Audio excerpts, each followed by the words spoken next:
Hey, everybody, this is Christelle Martinette, and I'll be conversing with the soul of Mother Teresa of Calcutta. And it has been a wild ride, and I'll tell you why. I'm going to give this conversation a theme, and it will be branches, and I'll tell you why. Can you see that? We call it a separé in Italian. It's probably a divider, something in a room, a changing room. It could hide you, and you can, put on different clothes in some form of a department store. This is just a fancy way of separating spaces. I'm in my studio. Now, why am I talking about that? Well, because I have had that for years and years and years, and had got it because of my practice.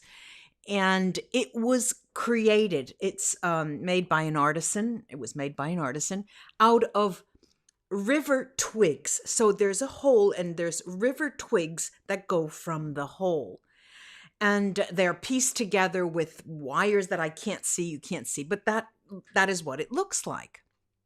Now, what does that have to do with what we're going to do? All right, this is the thing. It's Sunday here in Rome. It's Sunday afternoon, late afternoon. And in the morning when I woke up, I saw the sun. It has been rainy for a few days. So when you wake up and see the sun, even though there is a change in the season, it started getting cold. And when I say cold, it was, when I woke up, say 2 degrees Celsius, it could be 40 probably Fahrenheit. And I went out, it was about 10 a.m. And so you had to cover up. I mean, I had to have a hood. You had to cover up. As soon as I went out, and I'm telling you this because this is what usually happens when I channel, when I converse with spirits and souls, particular souls. They follow me and I contact them previously and listen to what they have to say and try to interact and try to understand what the message is. Well, this woman, I understand many people from the questions that I have here and have copied from my community section, that she was a saint and, all of that. She has come in with such a strength. And I felt that she was following me with, a bat. And I realized, and she kept saying, wait, no, this is an olive branch. This is an olive branch. It's an olive branch. And she was very, very funny. Her spirit was very, very humorous in this way of contacting me. And I'm thinking, what is going on? And she kept, for me, an olive branch, my family's in Tuscany. We have olive trees. There are olive trees. Now is the time that we pick the olives and bring them to a neighbor because they have more olive trees, and then they'll make it. And we get a couple of bottles of olive oil. And so this is olive branch. And all I wanted to do was take a walk. And I took a walk. And now that we're in semi-lockdown, there were very few people, but in a shopping area right outside of the major walls, or right inside of the walls of Rome, I had this olive branch, this spirit coming after me with this olive branch. And I'm thinking, and I was getting hungry. And I started getting hungry. So I thought, wait a minute, let me get this out of my mind. Just keep open, the channel of communication and just, continue on my walk. And so that's what I did. Well, the moral of the story was that around 12 o'clock when I was coming back home, I started coming back home. And right before I exit the walls of the city, of the very small city, the center, and I go, walk another mile to my place, I see Burger King. Okay, now it's hungry. Do you see me in a Burger King? Well, I couldn't wait. There were about 2 or 3 people, no more. And it was a nice big area space, clean. And I go in. And so I look at the menu, put on my glasses, and I'm thinking, okay, what do I want? I want a hamburger. I want cheeseburger, and I want French fries. I'll get that. So I told the woman, a young woman, I said, I want that double mac cheese and a small fries. And she said, are you sure? That's really small. I'm thinking to myself, it's double mac cheese. And I looked at the picture. I said, oh yeah, sure. That's enough. I said, but I don't want bacon. I don't like bacon. I don't want bacon. Oh, you can take it off on any of our sandwiches. Okay. No bacon. And but the potatoes, the French fries, I don't want salt. Being a good girl, So I had her spirit still coming there, and she was snickering, as if making fun of what I was doing, the idea of good and bad. And here I was for, about to commit a mortal sin for my, my blood levels and all of that. And so, I got my little sandwich, and it was a little sandwich. It was small. It was just very, very small. And my potatoes, and I was set. And I haven't eaten since then, and it's 5 p.m. in the afternoon. That was 12, and I'm fine. And when I was leaving, I cleaned up. There was no longer that incessant olive branch, and then there was a calmer conversation there. And I understood that there's more than meets the eye with the, and she's still here. She's still here saying, okay, guiding me as if she's going to slap my wrist if I say something wrong. And basically, first of all, she was very insistent on the tune that I must play at the beginning of this conversation publicly.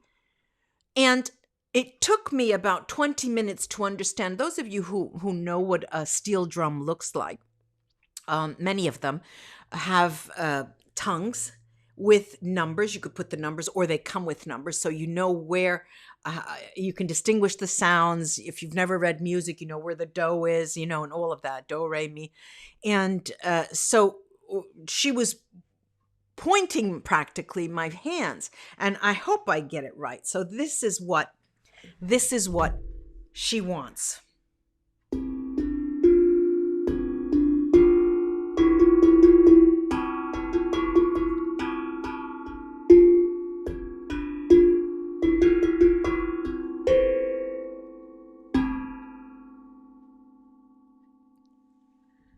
I think that's it. So this goes to tell you that we have before us a person or a soul that was of a person who was very determined, very headstrong, very, very, how can I put it? I don't want to say it in a derogatory fashion, but very intent on getting her way. Now, of course, and during the day, she also said, I'm not a saint. I am not a saint. I was not a saint then, and I'm not a saint now. And this is one of the questions, and I'll address those. There are many different questions, but the answers, the information that I'm getting is far more ranging than the questions I received. And I'll tell you why. First of all, a big message that she continues to tell me is, do not ever, ever, ever, ever relinquish the right to be happy. You have a right to be happy. And I thought, okay, this is an excellent message. I'll pass that on. Okay. But there's much, much more. In many of the questions I received, and I have them up here. Let me look at them. All right, what made you choose this path of the world? Has it been worth it? And And I hear laughter. I hear laughter as if she's saying, no, she's not. She hadn't chosen.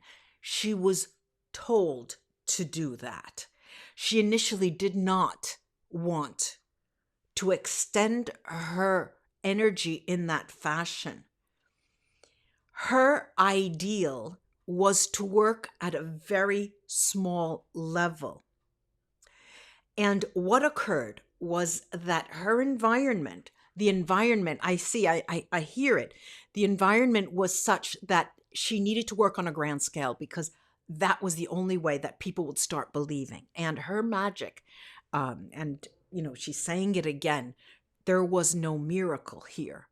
It is the miracle in believing, in making people believe.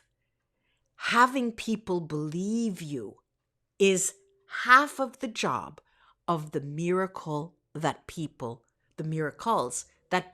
attributed to me. There's also something else. She's saying, I was only human. And this is to say that she created many things that were mistakes. She did a lot of things that were mistakes. She created a following or a missionary or a church. The voices is, it was an institution where people could go. Now, what she's saying is that she was criticized a lot, and to this day, she knows that it was right, because her insistence, her nature, her fundamental determined mind and spirit made her do things and act in a way with patience, with the poor, with people that she and her followers aided. I'm saying it, that made it seem she was not aiding, but creating imperialistic. She's saying imperialistic, as if she was creating a following and forcing people to remember and do as she did, trying to convert them. That's what she's saying, to convert them to a religious practice that was not theirs. Now, there's a fine line, she's saying there's a fine line between good and bad, evil and light. There's a fine line, okay?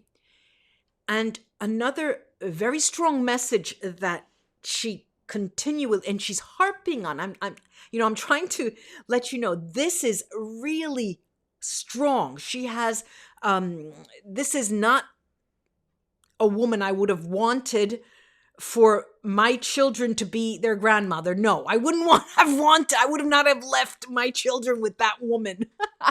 For her, the strong, almost pig-headed, that's right, pig-headed nature of this woman. And she's also has a very, very refined sense of humor. She kept saying to me this morning, there are 3 F's. She said, I will not swear. There were 3 F's. There are 3 F's. People wrote that I was a fake, that I was a fundamentalist and a fanatic. Okay, I cannot say I was not a fraud, she said. I was not a fundamentalist. I was a fanatic. Yes, I was a fanatic. And my only blame, the only blame that can come to me is that I was human. I need to say that loud because it's coming in loud. I was human. I was not a saint. And one of the questions that that you have given me is, could you please ask, how did you, let's say, are you a saint with no more birth and death as the claims from the Vatican, or were you pressured by the Vatican? And what she keeps saying, I was not a saint. I did not become a saint. I was a human then. I am not human now. I'm still a guide. I am a guide. And I have become, in the minds of the collective consciousness, people, the collective conscious, I am a master spirit. I'm a master soul. I am among the masters. Remember that the Vatican is manned by men, and I say this in the gender sense. This alone should tell you of the many negative sides to that institutionalized religion. I can only say I was gifted by support from the Vatican. There were also many people from behind those Vatican walls that criticized me. It's coming in very, very, she's angry when she's saying this. But I swear to you, she's saying, I swear to you that my intentions were to aid, to help, to promote, and to give. I dedicated a life to that. But again, I have to say, I was only human, as you are all human. And the questions you have written and asked her to ask me at times have no foundation in the real sense of infinity that where I am now. You ask of reincarnation. Since my death, I have not reincarnated. I will not be reincarnating for a while, but that doesn't mean I will not reincarnate again. I was asked how many lives I had lived before dying the death that you know of. I laugh because there is this earthbound notion of time that describes all of the questions that are asked. And you need to know that I can tell you a number. I can say 75, 29, 120. But our souls are energy. It is an energetic concept. And I swear to you, and this is Christelle speaking, this is extremely difficult for me to pull in without, giving you the onslaught of all of this shouting energy that is coming in from her. Mother Teresa, again, I cannot speak in terms of time. My soul came and went to other dimensions as I was reborn and as I did not reincarnate. But remember that while you are on this plane, in this lifetime, in your lifetime, there are many different time dimensions. You may be a holy person on one dimension, but in another dimension, you are selling your body to the highest offer. I assure you, you may have a deadly disease in another dimension. And these are all caused by very many, different energetic occurrences and the dynamics of what occurs in the universe, which again, I stress, is infinite, I want to answer some of the questions. There are questions that talk about my job. Someone asked about NGOs, non-governmental organizations. And I did interact with them. Why? Because I was given support. I needed financial support. I needed manpower, woman power, to help me in my intentions and my ideas. I am asked also, do you have people after you die, the souls of people you know? Do you stay together? Are you together? Again, I repeat, the notion of infinity and the soul's memory, because the soul has a memory, is faded. There is no longer an attachment when the soul passes to another universal dimension, not a temporal dimension. There is no longer any attachment to the concept of family, to the concept of love. Emotions are what you feel on earth. The anger. One question concerned criminals. You asked about criminals. What happens to criminals? Do they go to some place where they have to expiate their wrongdoings? I have to say that we don't have the dark light. We don't have Dante's Inferno, the purgatory, and things of this nature. But they were only human. This is what I need to say again and again, but it is not an excuse. Your salvation, as someone asked me and wants to ask me, how can we move towards salvation? Salvation, too, is a question, is a concept that is in the minds of men and women and doesn't coincide with what occurs in the spiritual world. Because when you do not see a hell or a heaven or a dark spot or a light spot, you do not judge. I'm not here to be judgmental.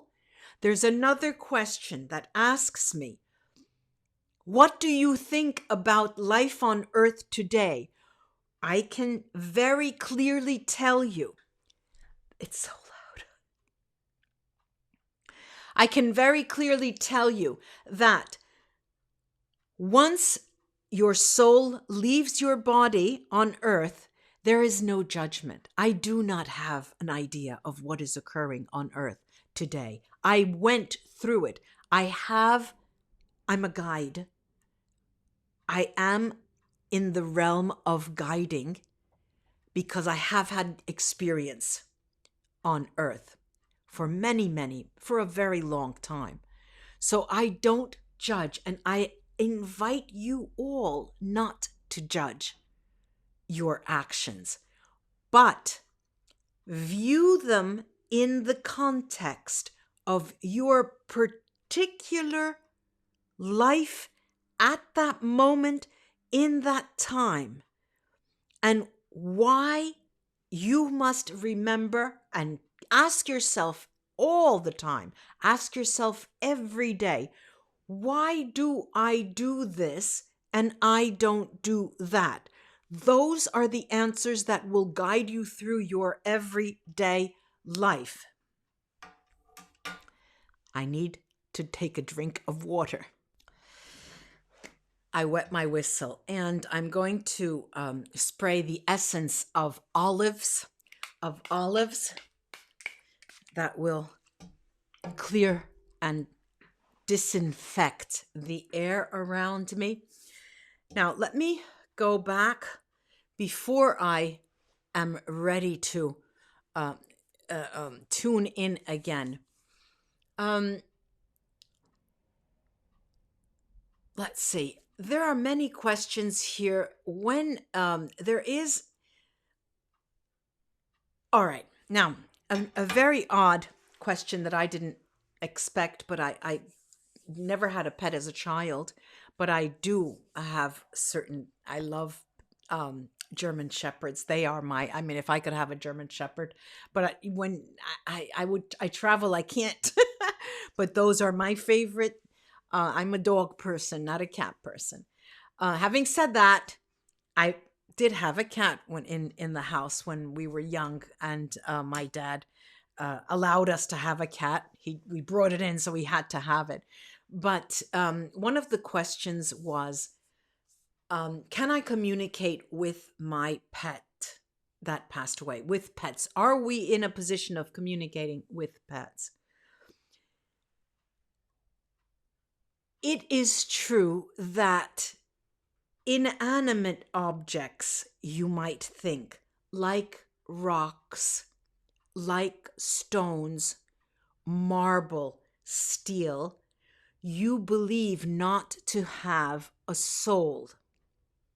Remember that souls are vibrations, vibrational states. Every object and your concept of animals, whether they are figurines made of glass or jade, or whether they are pets, they have energy that can be communicated with, can be also summoned. You can get their energy back. And for those of you who think in terms of love, that is what makes your world, and I say your world, go round. Love is energy, and you are attracted to like vibrational states in people, those that you see, and you both stare at each other. And then once you speak to each other, because humans have this need to communicate, I always thought that pushed me into a social environment in the midst of so many people, because I said to myself, that is part of being human. When you communicate with a person you are attracted with, you sense the need to converse. Remember that communication is not only words. There are many philosophers, many religious leaders, many spiritual leaders, many clergymen from different religions around the world who tell you that love comes in many shapes and sizes, and communication is not done only with words. Energy is communication. Now,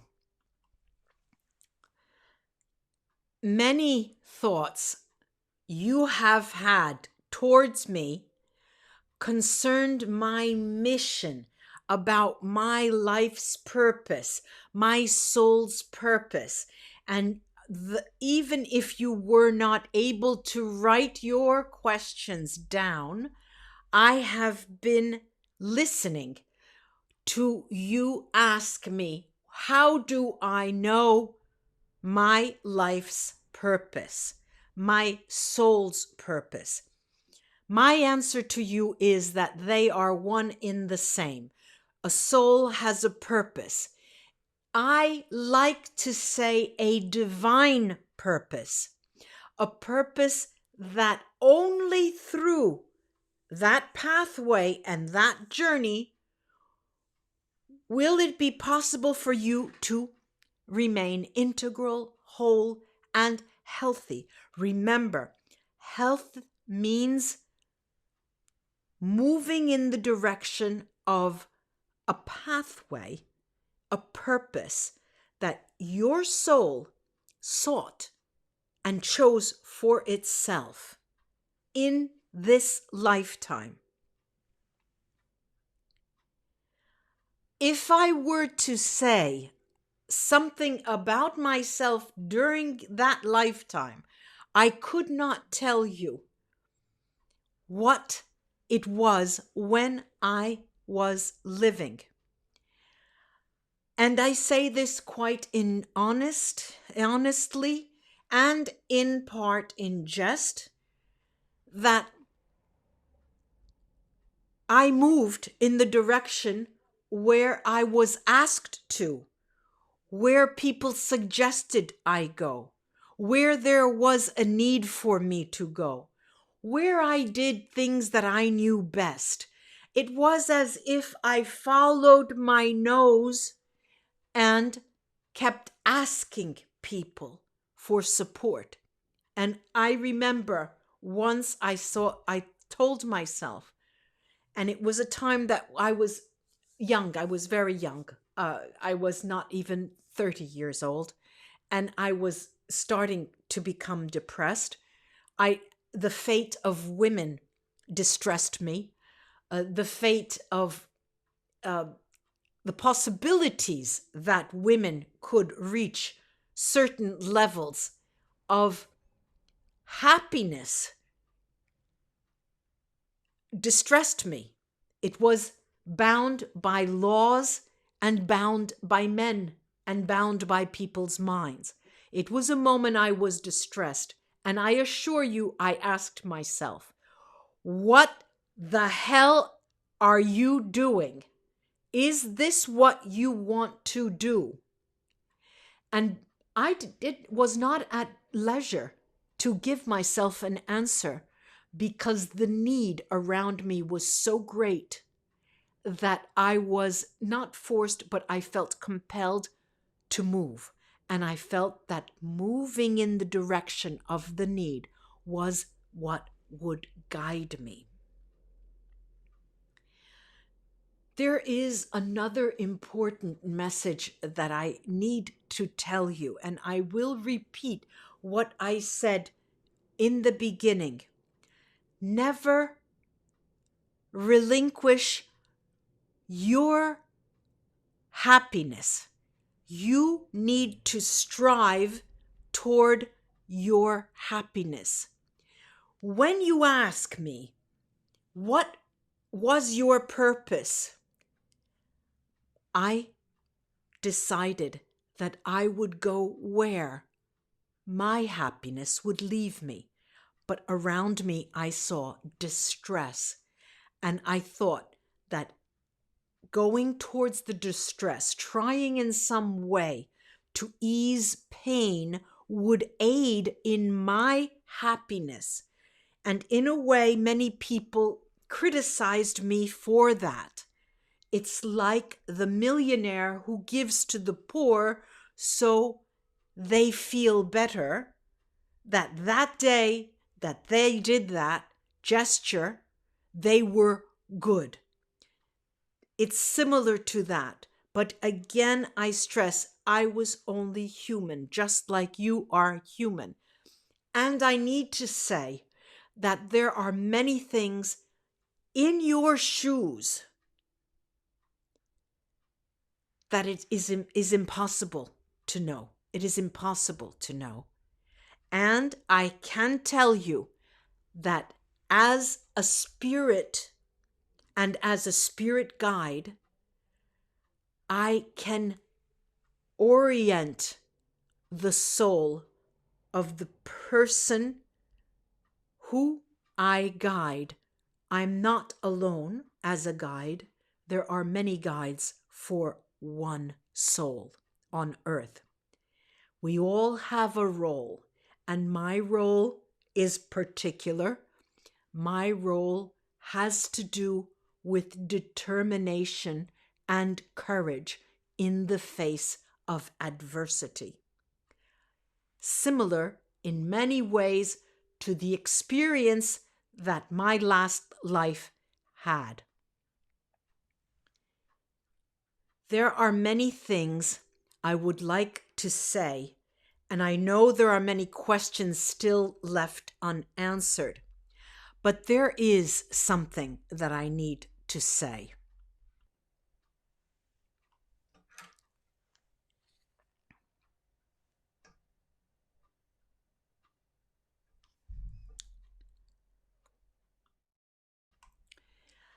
I need to say and repeat what I said in the beginning. Don't ever shortchange yourself on your happiness. And ask for what you need. Ask aloud. Ask screaming. Ask people around you. Ask those far from you, those close to you, and remember that there are people the world over that are willing to espouse your ideas and your cause. Exchange ideas.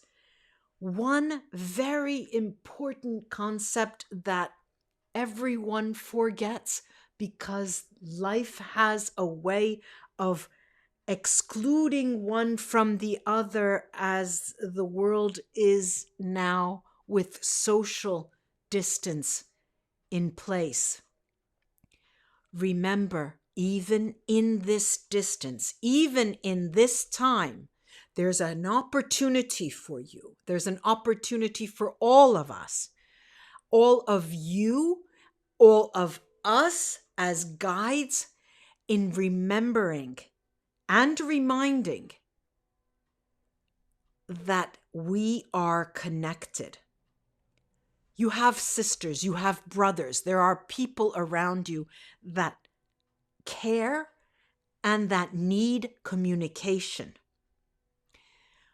When I say communication, I don't mean verbal communication or face-to-face literal communication. I mean contact.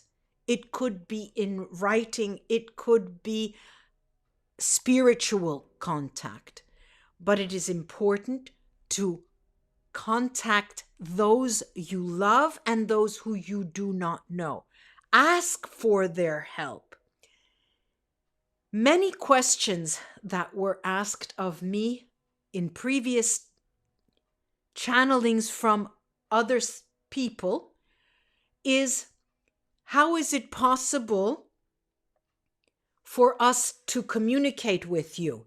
If you are a master soul, how could we, do you have time for us?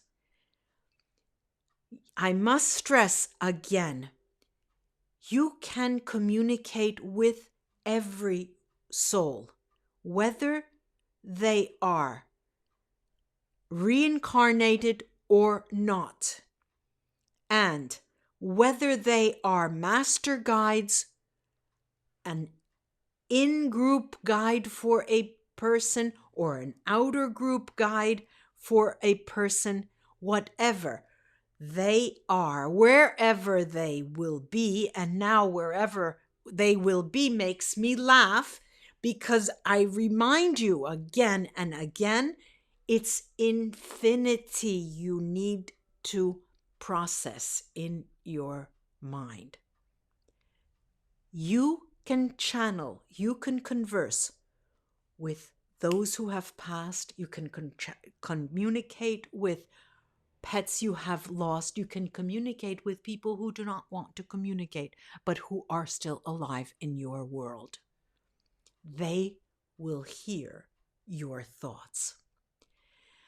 I will give you an example, and she's there telling me this is an example. Tell them it's an example. Yes, it's an example. You have had, many of you, I know this, have had the example of thinking of someone who you have never heard from in a very long time, and send them thoughts, and within a very short time they contact you. This is defined by many things on earth: serendipity, consequence. It is energy. It is communication. You remember that. If you can remember that, you will understand that your effect, the effect of your own energy, is boundless. Never, never, never constrict your ideas, contain them, or cut your wings, I would like to say.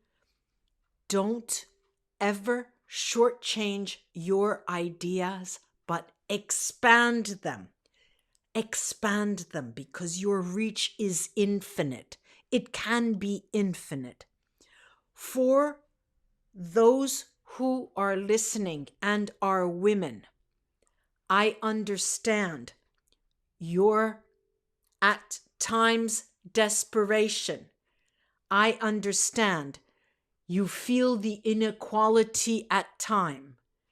In many different places on earth, it is different. However, there is disparity, but please do not only reason in terms of gender. Reason in terms of humans and their disparity one to the other. And I hear her saying, we are not all created equal. We are not all created equal, but we are equal. We are equal. If you can understand and espouse the notion of infinity and remove the fear of communicating with spirits who may seem benevolent and may not be, or those who are negative in your mind but are benevolent, remember when I say that your sense of judgment,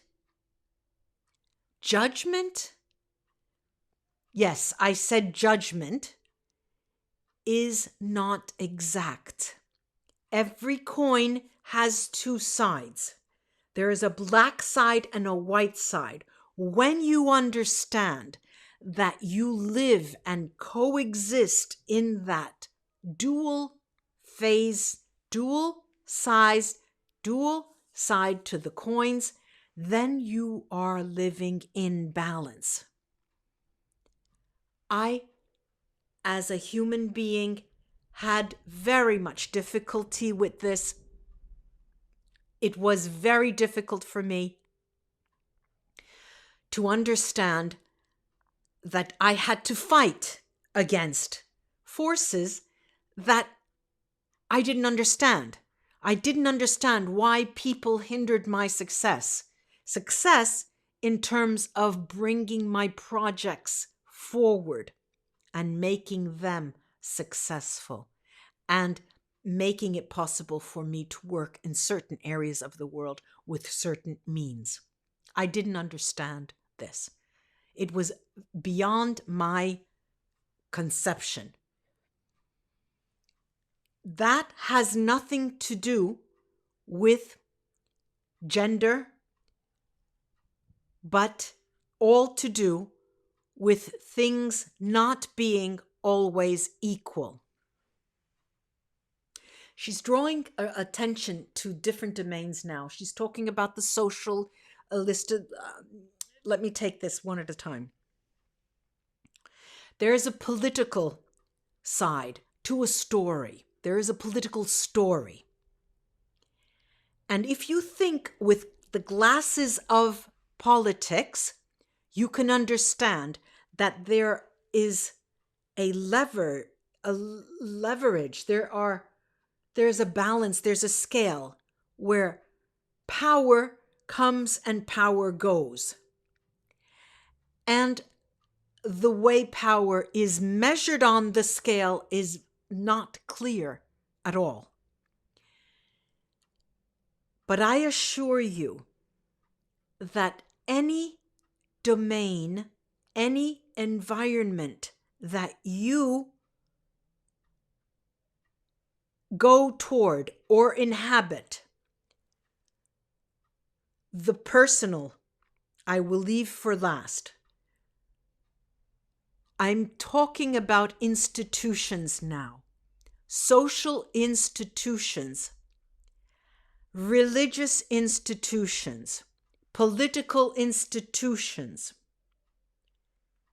educational institutions have all in common one thing: the scales that tip this way and that way, and what makes this side of the scale go down and this go up is what is called power. There is the notion of power in the form of hegemony. Hegemony is an ideology, the way people think. I simply need to tell you that there are strengths and weaknesses in the people who are part of institutions and who in some way are able to tip the scales one way or the other. Try, if you can, to understand what power is and how power works in a specific institution. I was not able to understand in religious institutions. If you can, this will help you live your life and understand the way wheels turn and make you live more at peace with yourself. I will leave you again with my main message. Never, ever think that you do not have a right to happiness. Let that guide you.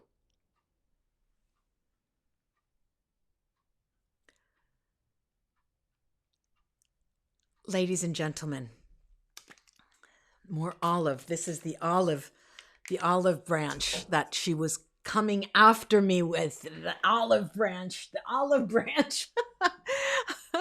And I thought, what is nuts? This woman is nuts. A very, very strong-natured person, contrary to her physical appearance, her bony physical appearance, very, very strong-willed. This is an extremely, I don't want to say heavy, but the messages were loud. They were screaming. They were loud. And it looks like this, she has a lot to say. There's a lot here to go back and listen to. I will myself. I do hope this was of help to you, ladies and gentlemen. Namaste. I will be back. Bye-bye. Have a good one.